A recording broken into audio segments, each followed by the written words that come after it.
రాష్ట్రంలో కూటమి ప్రభుత్వం పెంచిన పెట్రోల్ డీజిల్ ధరలకు వ్యతిరేకంగా వైసీపీ శ్రేణులు సమరశంఖం పూరించారు. నంద్యాల జిల్లాలో మాజీ ఎమ్మెల్యే శిల్పా రవిచంద్ర కిషోర్ రెడ్డి నాయకత్వంలో భారీ శాంతియుత నిరసన ర్యాలీ నిర్వహించారు. ఎన్నికల సమయంలో ఇంధన ధరలను తగ్గిస్తామని హామీ ఇచ్చిన తెలుగుదేశం కూటమి ప్రభుత్వం అధికారంలోకి వచ్చాక ప్రజలపై అదనపు భారాన్ని మోపడాన్ని వైసీపీ తీవ్రంగా ఖండించింది. నంద్యాల నూనెపల్లె ఉదయనంద రెసిడెన్సీ నుండి జిల్లా కలెక్టర్ కార్యాలయం వరకు ఈ శాంతియుత నిరసన ర్యాలీ సాగింది. మాజీ ఎమ్మెల్యే శిల్పా రవిచంద్ర కిషోర్ రెడ్డి, మాజీ ఎంపీ పోచా బ్రహ్మానందరెడ్డి, వైసీపీ సిఈసి సభ్యులు పిపి నాగిరెడ్డితో పాటు ముఖ్య నేతలు, కార్యకర్తలు ఈ నిరసనలో పెద్ద సంఖ్యలో పాల్గొన్నారు.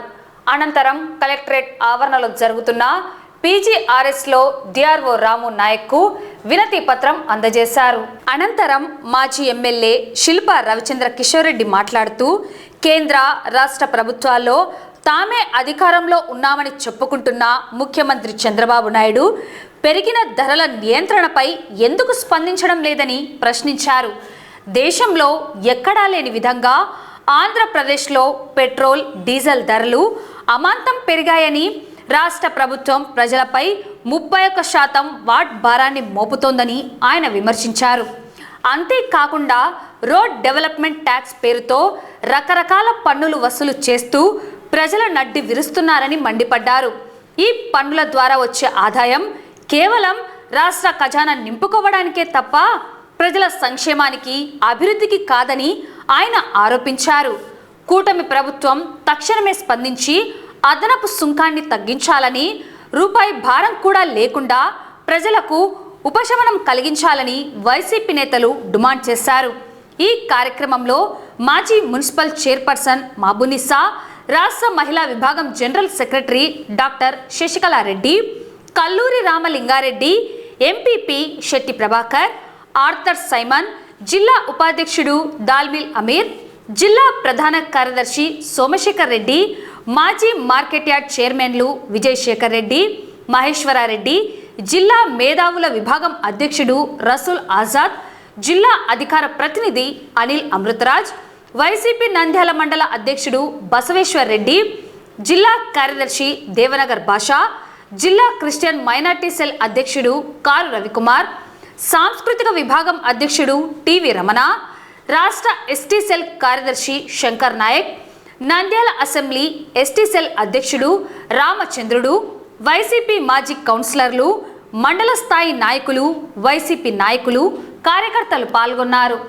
ఈరోజు రాష్ట్రంలోని పెట్రోల్ డీజిల్ ధరల పరిస్థితిని ప్రజలందరూ కూడా గమనిస్తూ ఉన్నారు.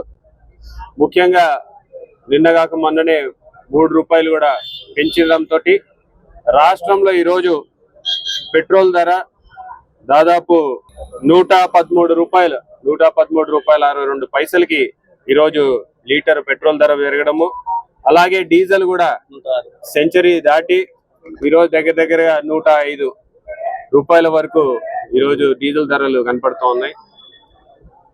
వాస్తవంగా మీ అందరి సాక్ష్యంగా చంద్రబాబు నాయుడు గారు ఎలక్షన్లలో ఏ హామీ ఇచ్చినారో మీరు అందరు కూడా చూసినారు.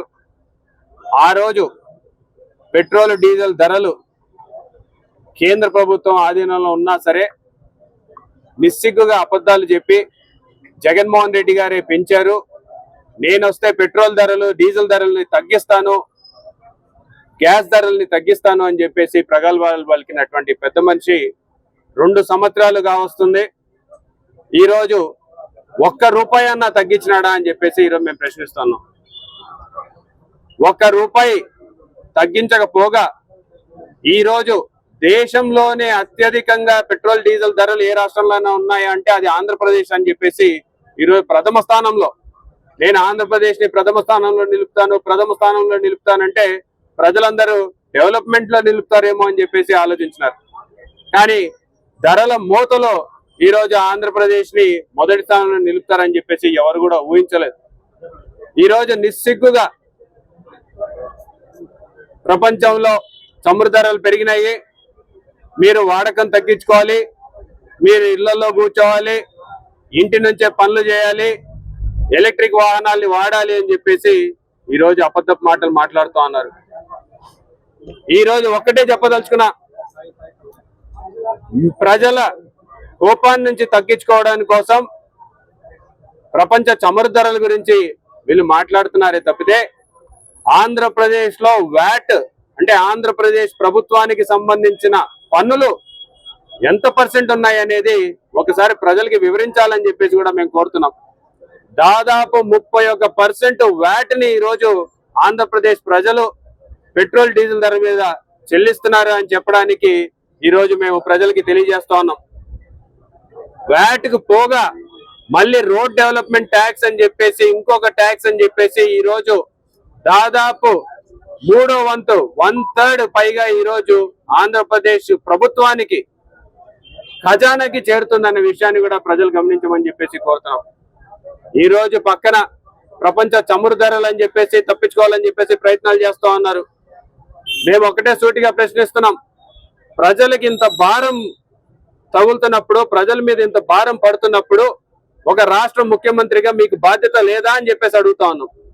మీ బాధ్యతని మీరు గుర్తించలేరా అని చెప్పేసి మేము అడుగుతున్నాం. ఎందుకు మీరు వ్యాట్ ధరల్ని తగ్గించి ప్రజల మీద ఆ భారం లేకుండా చేయలేరు అని చెప్పేసి మేము ప్రశ్నిస్తున్నాం మీరు చంద్రబాబు నాయుడు గారిని.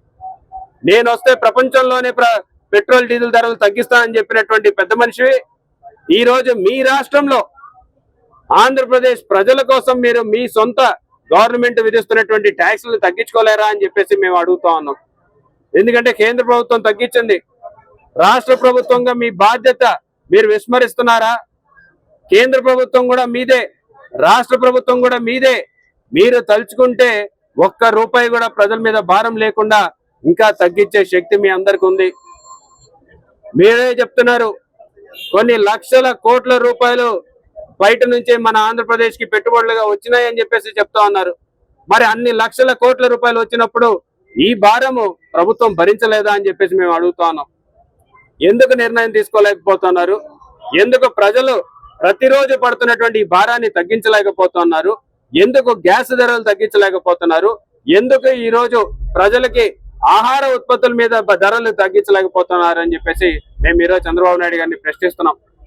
మీరు తప్పించుకునే మాటలు మాట్లాడడము, లేకపోతే ప్రపంచం చమురు ధర మీద నెపం నెట్టేసి మీరు మీ బాధ్యత నుంచి తప్పుకుంటామంటే ప్రజలు ఎవరు కూడా చూస్తూ ఊరుకోరని చెప్పేసి కూడా మేము ఈ సందర్భంగా గుర్తు చేస్తున్నాం. ఎందుకంటే ఒకటే చెప్తున్నాం, నాకు ఆ శక్తి ఉంది, నన్ను నమ్మండి, నాకు ఓట్లు వేయండి, నేను అధికారంలోకి వచ్చిన వెంటనే పెట్రోల్ డీజిల్ గ్యాస్ ధరలు అన్ని తగ్గిస్తాను, మీకు కందిపప్పు ధర తగ్గుతుంది, మీకు పామ్ ఆయిల్ ధర తగ్గుతుంది, మీకు ఇంకొక ధర తగ్గుతుంది అని చెప్పేసి మీరే కదా ఇంటింటికి వెళ్ళి చెప్పినారు. మరి 2 సంవత్సరాలుగా వస్తుంది, మీరు ఇప్పటిదాకా ఎంత తగ్గించినారని చెప్పేసి మేము ప్రశ్నిస్తున్నాం. నిన్నటికి మొన్న పెట్రోల్ డీజిల్ దొరక్క ప్రజలందరూ రోడ్ల మీదకి రావాల్సినటువంటి పరిస్థితికి తీసుకొచ్చినారు. ఎప్పుడైనా గతంలో వైఎస్ఆర్ కాంగ్రెస్ ప్రభుత్వంలో ఆ పరిస్థితిని చూసారా అని చెప్పేసి ఈరోజు మేము ప్రజలకు వివరిస్తూ ఉన్నాం. ఎప్పుడైనా చూసినారా అని చెప్పేసి మేము అడుగుతా ఉన్నాం. మరి ఈరోజు ప్రజల మీద భారము ఒకవైపు కేంద్ర ప్రభుత్వం పెడుతూ ఉంటే దాన్ని తన బాధ్యతగా భావించి తన ట్యాక్స్లు తగ్గించుకుంటే ప్రజల మీద ₹1 కూడా భారం వేయాల్సిన అవసరం రాదు. కానీ ఈరోజు ఆయన కేవలం ఎలక్షన్ల వరకు మాత్రమే పబ్బం గడుపుకునే మనిషి అని చెప్పేసి మరొకసారి నిరూపితమవడమే కాకుండా ఎక్కడా కూడా డెవలప్మెంట్ అనేది రాష్ట్ర వ్యాప్తంగా కుంటుపడిపోయింది. ఎక్కడా కూడా రోడ్లు కనపడడం లేదు, ఎక్కడా కూడా డ్రైన్లు వేసినటువంటి పరిస్థితి కనపడడం లేదు, ఎక్కడా కూడా ఒక్క పెన్షన్ అంటే ఒక్క పెన్షన్ ఇచ్చిన పాపాన పోలేదు ఈ ప్రభుత్వం అని చెప్పేసి కూడా గుర్తు చేస్తున్నాం.